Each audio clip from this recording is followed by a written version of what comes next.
Chapter 21. Babylon is fallen, is fallen. Here in chapter 21, Isaiah sees an enemy from the desert sweeping through the land like a tornado. This is indeed a grievous vision, a vision of an army being raised up from the deserts of the earth to destroy Babylon.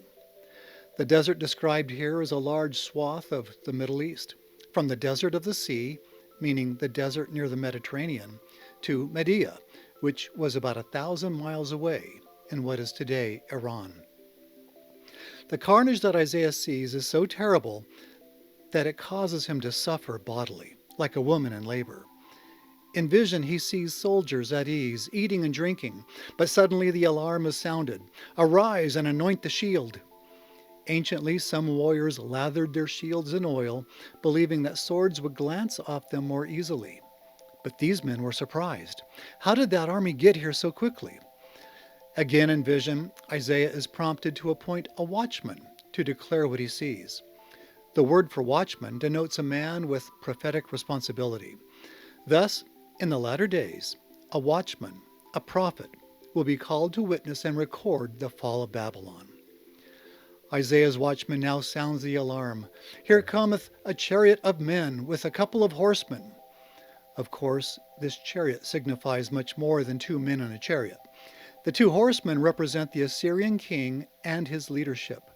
They may also represent the beast that is given power to make war with the saints and to overcome them. At that time, this treacherous dealer will be given power over all kindreds and tongues and nations. The watchman sees the worldwide devastation wrought by this man, and he declares, Babylon is fallen, is fallen. All the world's false gods are destroyed.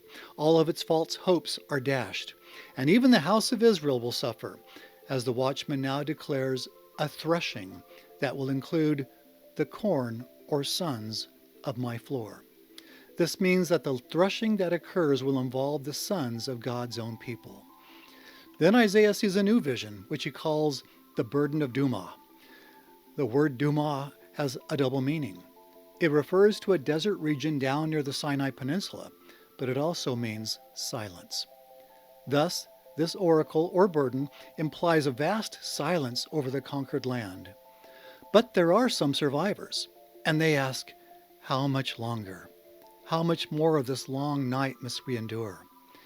And the watchman answers that the night is not yet over, but also he says that even when the dawn comes, there will yet be another long night of suffering to come.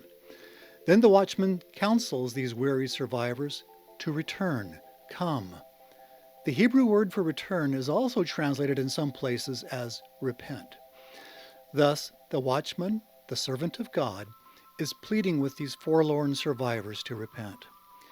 Then Isaiah sees a new vision, the burden upon Arabia.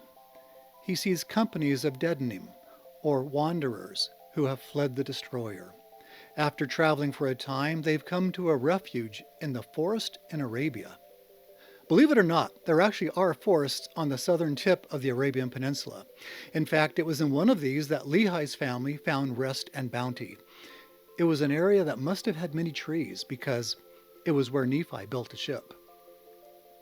Fortunately, in Isaiah's vision, there are people already living in these forests. He calls them the inhabitants of the land of Tema. Tema was an actual village in the wilderness south of Dumah. Isaiah uses it here to symbolize a hidden refuge. These early inhabitants of Tema are exhorted to give water and bread to those half-dead refugees who fled to them from the grievousness of war. In the last days, this scene will be repeated, perhaps at many times in many places. And then the Lord gives Isaiah a time frame for all of this to occur.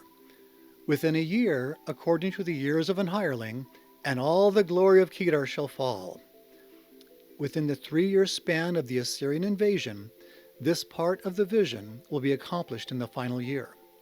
And that year will seem interminable, as it is for a laborer who hates his job. And when all this is done, the men of war who are left will be few. Again, Isaiah lets us know that the wars raging around the world at that time will claim the lives of most of the world's inhabitants. Indeed, at that time the only safety will be found in following the counsel of the Lord and his servant the prophet. Where these lands of refuge are, where the land of Tema is, we may not know.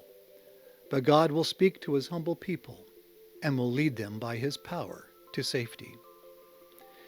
If you'd like to learn more about Isaiah's prophecies for our day, please go to the website, thewordsofisaiah.com. I'm Curtis Taylor with The Words of Isaiah.